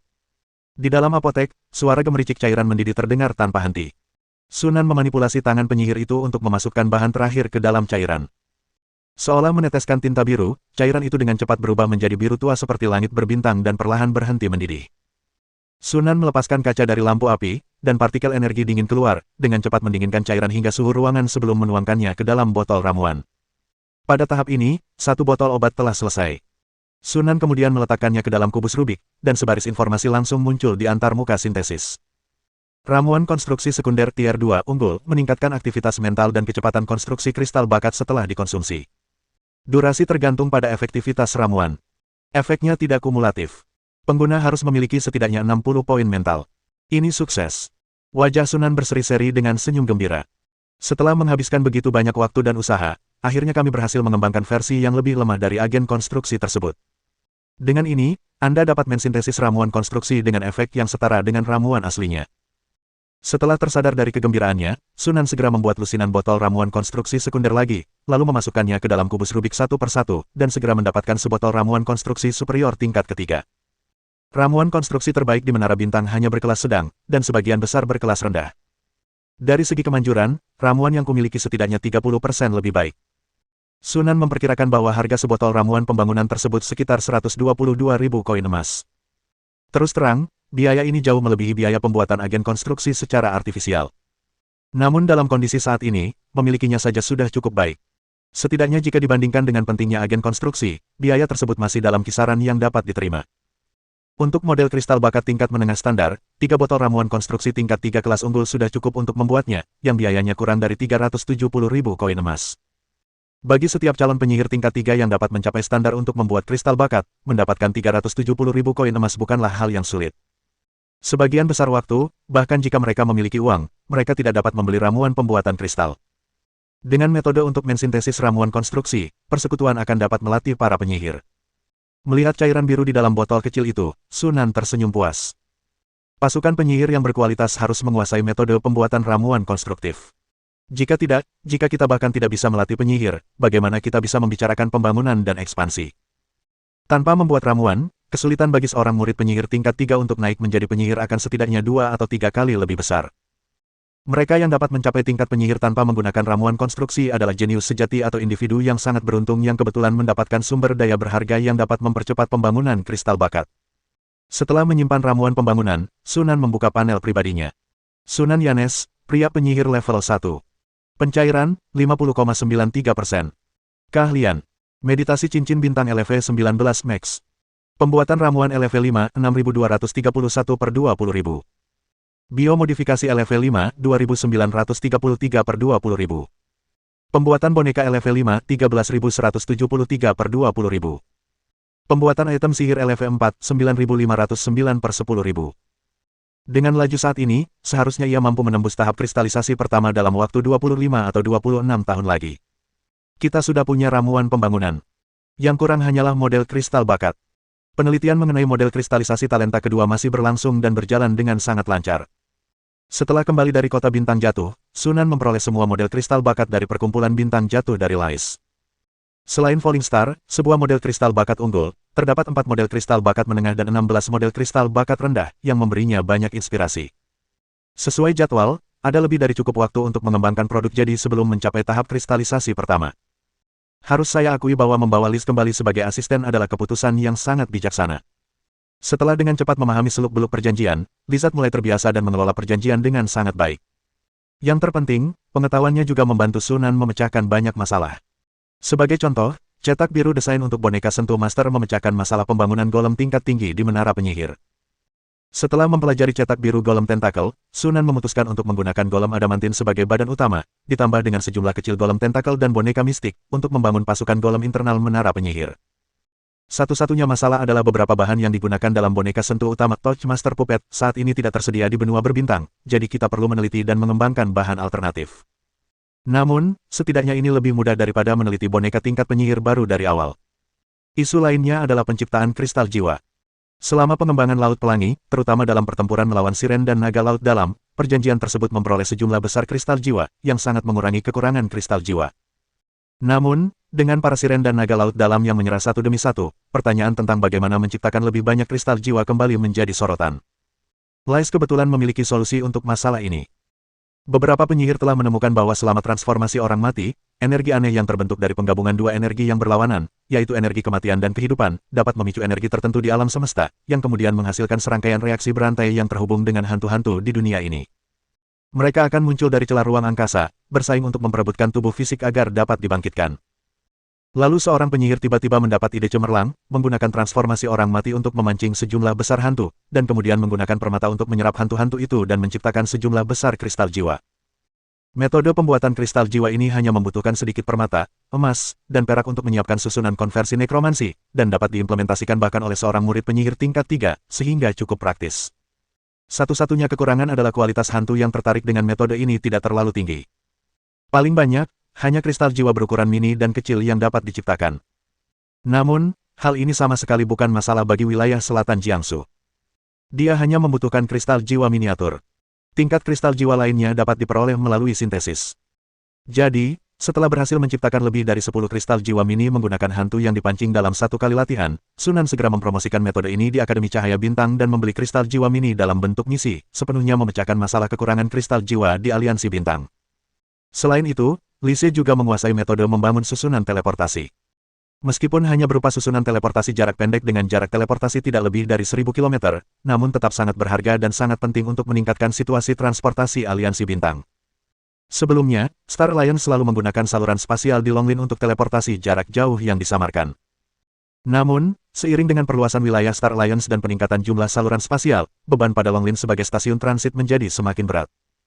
Terutama setelah penyatuan benua Starlight, pada puncaknya, lebih dari 500 negara kota menggunakan hutan naga sebagai titik transit untuk mengangkut perbekalan setiap hari, yang memengaruhi operasi normal hutan naga. Carolina telah mengangkat masalah ini dengan Sunan sejak lama. Saat itu, Sunan tidak memiliki solusi yang baik sampai Liz datang. Kemunculan susunan teleportasi itu bagaikan hujan yang datang tepat waktu. Pada tahun kedua setelah Lizard mengambil alih pengelolaan Aliansi Bintang dari Sunan, rencana untuk membangun jaringan teleportasi mulai diimplementasikan sepenuhnya di seluruh benua Cahaya Bintang. Meskipun proyek ini berjalan lambat karena kekurangan tenaga kerja, Sunan sangat optimis tentang prospeknya. Setelah jaringan transmisi sepenuhnya terpasang, kemampuan transportasi Covenant pasti akan mengalami lompatan kualitatif. Jika kita dapat terus memperluas jumlah dan kepadatan susunan teleportasi serta menemukan cara untuk mengurangi biaya penggunaannya sehingga masyarakat umum pun dapat menggunakannya, hal itu pasti akan sangat mendorong pembangunan ekonomi. Transportasi adalah denyut nadi perekonomian dan penghubung antar peradaban. Kondisi transportasi yang berkembang dengan baik dan nyaman dapat sangat mendorong kemakmuran perdagangan dan perniagaan, meningkatkan frekuensi dan skala kegiatan ekonomi, dan dengan demikian mendorong pertumbuhan ekonomi yang pesat. Pentingnya jaringan teleportasi bagi perkembangan benua Starlight tidak kalah pentingnya dengan teknologi energi sihir sekunder. Di mata Sunan, Lise bagaikan gudang harta karun yang tak habis-habisnya, dari mana pengetahuan yang tak ternilai dapat digali setiap saat. Ia sangat berharap Lizard dapat membawa lebih banyak perubahan pada aliansi bintang, sehingga membuatnya semakin kuat. Bab 225. Terobosan, kristalisasi tingkat pertama waktu berelfei cepat seperti anak panah, berlalu dalam sekejap mata. Pada tahun 1330 kalender bintang, pada bulan Sialong, Juni. Setelah kembali dari alam elemen petir sekali lagi, Sunan duduk bersila di samping kolam elemen, mensintesis inti kristal elemen, dan mulai menyerap energi ilahi di dalamnya. Setelah 4 kali sintesis, kumpulan elemen di menara penyihir cahaya bintang, ketika ditingkatkan hingga +4, setara dengan kumpulan elemen berukuran sedang. Tingkat penyerapan energi dan batas kapasitas, kecepatan pemulihan energi mental, dan efisiensi meditasi semuanya meningkat setidaknya 2 kali lipat. Berkat hal ini, laju peningkatan kohesi spiritual di Jiangsu Selatan jauh lebih cepat dari yang diperkirakan. Pencairan, 99,99%. Saat energi ilahi di dalam inti kristal unsur secara bertahap diasimilasi dan menyatu, pada suatu momen tertentu, tingkat konsentrasi energi mental pada panel akhirnya berkedip dan berubah menjadi 100%. Pada saat yang bersamaan, jauh di dalam lautan kesadaran Sunan, energi spiritual cair yang perlahan mengalir di sekitar kristal bakat tiba-tiba berhenti, dan kemudian, seperti air yang membeku menjadi es, dengan cepat mengembun menjadi kristal-kristal kecil berbentuk butiran.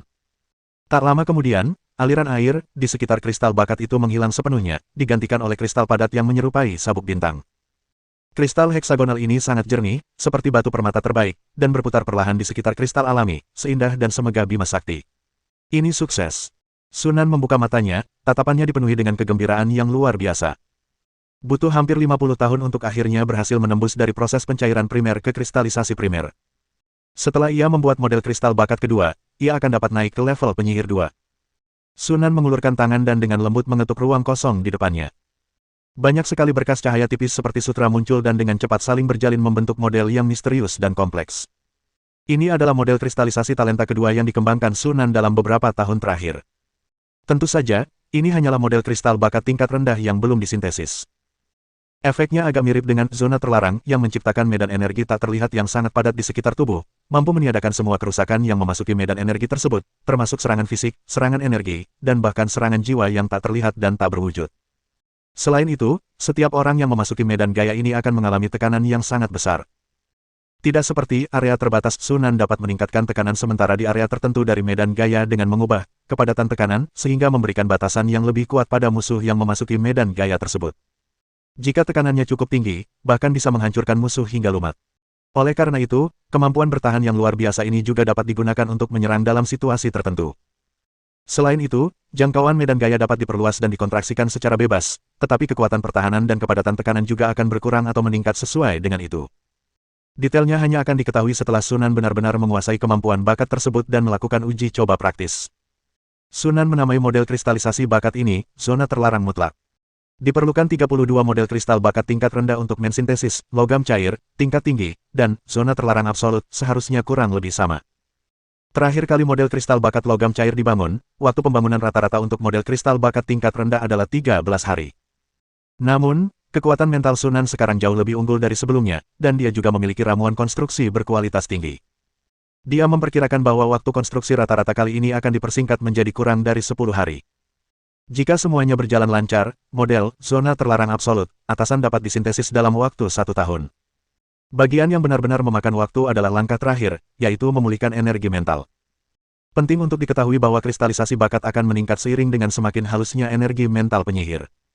Kristal talenta, logam cair, saat ini sudah jauh lebih kuat daripada saat pertama kali terbentuk. Dengan kata lain, untuk menciptakan kristal bakat kedua dengan kekuatan serupa dengan logam cair, saat ini, perlu diisi dengan lebih banyak energi mental. Saat mengisi logam cair, terdapat manik-manik spiritual dan apel emas. Butuh waktu lebih dari 2 tahun, hampir 3 tahun, bagi Sunan untuk mengisi kristal bakat tersebut. Sekarang, selain bak kolam elemen yang dapat mempercepat pemulihan energi mental, tidak ada lagi yang lain. Tingkat kesulitan pengisiannya juga meningkat, dan waktu yang dibutuhkan pasti akan jauh lebih lama dari sebelumnya. Beberapa dekade akan dianggap cepat. Tidak akan mengherankan jika membutuhkan 100 atau 200 tahun. Tahap pemulihan energi mental ini adalah ujian sesungguhnya dari kesabaran dan kerja teliti. Sunan menghela napas, lalu mengeluarkan sebotol ramuan pembangunan, meminumnya, dan mulai membangun model kristal bakat. 11 bulan kemudian, Sunan berhasil membangun 32 model kristal talenta tingkat rendah dan mensintesis model kristal talenta super kedua. Kemudian, ia segera mulai memulihkan energi mentalnya. Duduk bersila di samping kolam elemen, Sunan memejamkan matanya. Untaian energi spiritual kristal dari kedalaman kesadarannya terus memancar dan memasuki model kristal bakat baru, secara bertahap mengisi ruang di dalamnya. Pelatihan ini berlangsung selama 1 bulan. Kemajuan pengisian model kristal bakat, 0,06%. Hanya 0,06% kemajuan dalam sebulan. Dengan laju seperti ini, dibutuhkan sekitar 140 tahun untuk mengisinya sepenuhnya. Faktanya, Sunan sangat menyadari bahwa kecepatan ini sudah cukup cepat. Baru sekitar 60 tahun sejak dia menjadi penyihir, dan bahkan jika butuh 140 tahun lagi, itu hanya akan sekitar 200 tahun. Naik tingkat dari penyihir tingkat pertama ke penyihir tingkat kedua hanya dalam waktu 200 tahun adalah pencapaian yang luar biasa, bahkan menurut standar zaman keemasan dunia sihir 1000 tahun yang lalu. Selain para keturunan roh sejati yang tampaknya lebih banyak berbuat curang daripada yang lain, hampir tidak ada seorang pun yang dapat dibandingkan dengannya. Jika memungkinkan, Sunan ingin melaju lebih cepat lagi. Seandainya ada sesuatu yang bisa memulihkan energi mental dengan cepat. Mata Sunan berkedip, lalu dia bangkit dan meninggalkan lantai atas menara penyihir. Di ruang kerja yang terang dan luas, Lais dengan penuh perhatian membolak-balik dokumen, wajahnya yang fokus dan serius tampak sangat menarik. Jam kuarsa di dinding itu memutar jarum jam dan menitnya tanpa suara, hanya mengeluarkan bunyi denting yang nyaring ketika mencapai jam yang ditentukan. Setelah sekian lama, Lais meletakkan dokumen-dokumen itu dan mengusap pelipisnya. Hantu itu tidak mengalami kelelahan. Tindakan ini hanyalah kebiasaan yang telah ia kembangkan selama bertahun-tahun. Dia telah menjadi anggota Aliansi Bintang selama lebih dari 30 tahun, dan sekarang dia sudah familiar dengan semua urusan Aliansi Bintang, besar maupun kecil, dan dapat menanganinya dengan mudah. Sejujurnya, ketika Lizard setuju untuk menjadi asisten Sunan dan mengambil alih Star Alliance, dia sebenarnya tidak menganggap Star Alliance serius. Lagi pula, mengingat kondisi benua Starlight saat ini, seberapa besar kekuatan sihir yang mungkin dapat dikembangkannya. Paling banter, itu hanyalah sebuah negara manusia yang sangat besar. Namun setelah ia benar-benar terlibat dalam banyak urusan Aliansi Bintang, ia menyadari bahwa ia telah sangat meremehkan Aliansi Bintang. Covenant tidak hanya mengendalikan dunia permukaan, tetapi juga telah lama menguasai dunia bawah tanah. Selain itu, bahkan ada pasukan golem yang terorganisir sepenuhnya. Meskipun mereka mungkin masih kekurangan boneka kelas atas, skala boneka tingkat menengah hingga rendah mereka sudah sebanding dengan pasukan penyihir kelas 3 pada umumnya. Yang lebih mengejutkannya adalah ternyata Aliansi Bintang memiliki akademi sihirnya sendiri. Meskipun merupakan perguruan tinggi yang baru berdiri beberapa dekade, dan bahkan para pengajarnya hanyalah murid penyihir tingkat 3, perguruan tinggi ini sudah cukup luar biasa. Lagi pula, ini adalah alam di mana energi unsur sangat langka. Lizard hampir tidak bisa membayangkan bagaimana Sunan berhasil mengembangkan Aliansi Bintang hingga sejauh itu di bawah kondisi yang begitu sulit. Hal ini membuatnya semakin penasaran tentang wilayah Jiangsu Selatan. Bagaimanapun juga, dengan adanya Akademi Penyihir, Aliansi Bintang kini memiliki fondasi untuk menjadi kekuatan sihir sejati. Lizard mengubah pola pikirnya dan mulai benar-benar mendedikasikan dirinya untuk urusan Aliansi Bintang. Selama bertahun-tahun, di bawah kepemimpinannya, Star Alliance tidak hanya membuat kemajuan pesat, tetapi juga berkembang pesat. Dari segi penghidupan masyarakat, mesin bertenaga sihir telah banyak diadopsi di kota-kota paling makmur di benua berbintang dan telah memasuki berbagai industri produksi. Peningkatan besar dalam kapasitas produksinya telah membuat mesin-mesin ini populer di kalangan banyak bangsawan dan pedagang. Dalam hal ini, hampir tidak ada perlawanan terhadap popularisasi mesin kekuatan sihir. Yang benar-benar membatasi adopsi luas mesin bertenaga sihir adalah produksi batu sihir sekunder. Mesin kekuatan sihir adalah inti dari teknologi kekuatan sihir sekunder. Sebelum produksi batu sihir sekunder meningkat, akan sulit bagi teknologi kekuatan sihir sekunder untuk berkembang pesat. Lizard mengulurkan tangan dan menyentuh kertas putih di atas meja di depannya, dan sebaris teks muncul entah dari mana. Bagaimana cara meningkatkan produksi batu sihir kecil? Cara tercepat adalah dengan meningkatkan hadiah pembelian untuk batu sihir yang lebih rendah. Mata Liz sedikit berkedip, tetapi dia segera menggelengkan kepalanya. Dengan populasi benua berbintang yang sangat besar sebagai dasarnya, Akademi Berbintang dapat menerima hingga ratusan siswa setiap tahunnya. Saat ini, jumlah total siswa di Starlight Academy telah mencapai lebih dari 5.400 orang. Mereka yang mampu menciptakan batu sihir sekunder berjumlah setidaknya 40% hingga 50% dari total jumlah siswa. Jika nilai kontribusi untuk memperoleh batu sihir tingkat rendah ditingkatkan, sehingga menarik minat para siswa untuk memproduksi batu sihir tingkat rendah, maka produksi batu sihir tingkat rendah dapat berlipat ganda dalam waktu singkat. Klis tahu itu mustahil. Saat ini, banyak material tingkat rendah aliansi bintang berasal dari Akademi Cahaya Bintang. Jika harga pembelian batu sihir sekunder dinaikkan secara signifikan, hal itu akan memengaruhi produksi material tingkat rendah lainnya, yang pada akhirnya akan menyebabkan kekacauan. Metode ini lebih banyak menimbulkan kerugian daripada manfaat, dan hanya mengobati gejalanya, bukan akar penyebabnya, jadi tidak disarankan. Setelah berpikir sejenak tanpa hasil, Lizard menggelengkan kepalanya dan mengesampingkan masalah itu untuk sementara waktu. Di lini Legiun, Covenant kini memiliki 2 Legiun Golem besar, dengan total 250.000 golem. Bahkan Starfall Society 1000 tahun yang lalu pun tidak memiliki golem sebanyak ini di bawah komandonya. Legiun utama lainnya, Ksatria Sihir, juga mencatatkan jumlah anggota resmi yang melampaui 200.000 tahun lalu. Perlu disebutkan bahwa, anggota resmi, di sini merujuk pada para ksatria yang dilengkapi dengan konstruksi rune magis. Karena kurangnya produksi konstruksi rune magis, Ksatria Rune Magis memiliki lebih dari 100.000 anggota cadangan. Selain pasukan regulernya, Ksatria Sihir juga memiliki 4 unit elit, Ksatria Antelop Naga, Ksatria Naga Air, Ksatria Pterodaktil, dan Ksatria Binatang Naga Badai. 3 yang pertama masing-masing berhubungan dengan darat, laut, dan udara, sedangkan Binatang Naga Badai memiliki ketiganya. Yang terbesar di antara pasukan ini adalah Ksatria Naga, dengan total 1.200 orang. Unit terkecil adalah Storm Dragon Beast Knights, dengan total hanya sekitar 500 orang. Selain itu, persekutuan memiliki 3 armada angkatan laut, dengan total 840 kapal sihir. Sejujurnya, jika kita tidak memperhitungkan pasukan tempur kelas atas seperti penyihir dan menara penyihir, kekuatan militer Covenant saat ini tidak kalah dengan kekuatan Starfall Society di masa lalu. Jika bukan karena benua Starlight, kecepatan perkembangan aliansi bintang akan jauh lebih cepat. Liz tak kuasa menahan desahannya dalam hati. Namun, setelah dipikirkan lebih lanjut, jika bukan karena lingkungan tertutup benua Starlight, aliansi bintang tidak akan mampu berkembang secara damai. Munculnya kekuatan sihir apapun di multiverse pasti akan menghadapi serangan dari kekuatan internal kekuatan sihir lainnya, atau kekuatan eksternal terutama dari sisi ilahi, dan mustahil bagi mereka untuk berkembang dan tumbuh tanpa terluka. Keberadaan perjanjian tersebut dapat dianggap sebagai pengecualian. Selain itu, Lizard juga menemukan bahwa alasan utama mengapa Star Alliance mampu tumbuh dan berkembang begitu pesat adalah Sunan. Sebagian besar sumber daya tingkat tinggi aliansi bintang saat ini berasal dari Jiangsu Selatan. Hal ini sangat membingungkan Lise. Jika semua ramuan, benda-benda magis, dan boneka ini dibuat oleh Sunan, maka jumlahnya sungguh mencengangkan. Sekalipun seseorang mencurahkan seluruh waktunya untuk budidaya dan studi, mustahil bagi satu orang untuk memurnikan begitu banyak sumber daya. Belum lagi mereka masih memiliki sumber daya untuk membangun menara penyihir.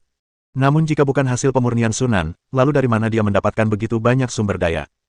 Sampai hari ini, Lais masih belum bisa memahaminya. Namun, ini juga karena dia tidak sengaja menyelidikinya. Menggali rahasia seorang penyihir secara gegabah adalah hal yang tabu di tempat manapun. Dia masih berharap Sunan akan membantunya membangun kembali tubuhnya, tetapi dia tidak ingin bertengkar dengan Sunan karena rasa ingin tahunya. Kamu sedang memikirkan apa? Tiba-tiba sebuah suara terdengar, mengejutkan Lise dari lamunannya. Saat mendongak, dia melihat Sunan telah muncul di ruangan itu, memperhatikannya dengan senyum setengah hati. Bukankah kau sedang mengasingkan diri? Mengapa kau keluar? Ada sesuatu yang ingin saya tanyakan kepada Anda. Apa kabar? Apakah Anda tahu metode apapun yang dapat mempercepat pemulihan kekuatan mental? Sunan berpikir sejenak lalu menambahkan, hal-hal yang memungkinkan pada tahap ini. Lizard berhenti sejenak, dengan ekspresi kebingungan di matanya. Kolam elemen di menara penyihir tidak cukup. Dia telah melihat kolam-kolam elemen di menara penyihir Sunan, dan efeknya tidak lebih lemah daripada kolam-kolam elemen berukuran sedang. Jujur saja, ketika pertama kali melihat kolam elemen itu, dia hampir mengira sedang berhalusinasi. Secara logika, seharusnya tidak ada material di benua Starlight yang dapat digunakan untuk membuat kolam elemen berukuran sedang. Mengesampingkan hal-hal lain, unsur material utama yang paling penting, yaitu kristal sumber, adalah masalah yang tidak dapat dipecahkan. Tentunya Sunan tidak mungkin begitu saja pergi ke alam elemen dan membunuh tetua raksasa elemen, kan? Itu adalah makhluk yang sangat kuat, bahkan penyihir level 2 pun mungkin tidak mampu mengalahkannya. Sunan tidak menjelaskan banyak, hanya mengucapkan satu kalimat. Aku sedang membuat kristal bakat kedua, dan aku telah mencapai langkah terakhir yaitu mengisinya dengan energi mental. Saya ingat ketika saya pertama kali tiba, Anda baru saja berhasil menembus ke tingkat pencairan pertama belum lama ini. Itu benar. Petik 2. Liz menarik napas dalam-dalam, hampir tidak mampu menahan gejolak yang berkecamuk di dalam dirinya. Hanya dalam 60 tahun, ia berhasil menembus dari tingkat 1 pencairan ke tingkat 1 kristalisasi dan bahkan membangun model kristalisasi bakat. Kecepatan kultivasi seperti apa ini? Butuh waktu 283 tahun penuh baginya untuk beralih dari pencairan primer ke kristalisasi primer. Hal ini telah diakui sebagai kejeniusan oleh semua orang di Starfall Society. Namun sekarang, jika dibandingkan dengan Jiangsu Selatan, wilayah ini tiba-tiba tampak tidak berarti. Saat menatap Sunan, Lize merasakan aura misterius yang semakin kuat menyelimutinya, membuatnya sulit untuk dipahami. Bersambung,